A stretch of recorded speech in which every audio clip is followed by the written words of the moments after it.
বৃষ্টির দিনে একা থাকার যে কি কষ্ট এটা শুধুমাত্র সিঙ্গেলরাই ভালো করে বুঝতে পারে।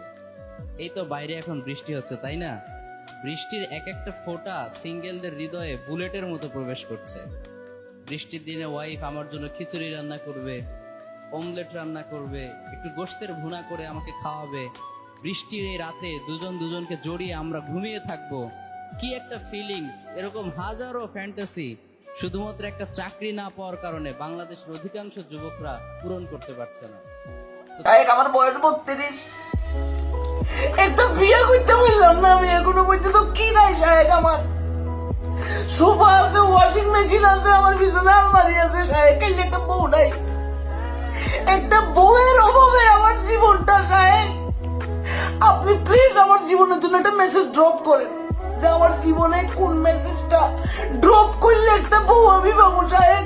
আমার জীবনে একটা বউ দরকার, তাহলে আমার মতো এরকম হাজারো যুবকের জীবনে তাহলে একটা বউ দরকার সাহেব।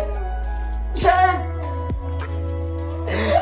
আর জীবনে গেলাম না, আমার একটা দোয়া করি যে আমি আপনার পায়ের তুলা লই, পুরো ঢাকা শরীরটা পুতুলের পিঠে লই লই গুরুম সাহেব, তাহলে একটা বউ লাগবো যেটা আমি জোড়াই ধরে এমনি করি।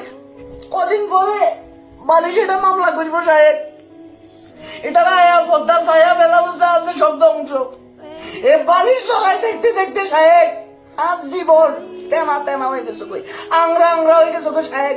একটা স্পেশাল মেসেজ দেন, একটা স্পেশাল মেসেজ ড্রপ করেন যাতে বালির জড়াই না ধরি, বউ একটা জড়াই ধরি। 32 বছর, কদিন পরে সুপারি গোড়া এখন মিউজিয়ামে জমা রাখতে সাহেব।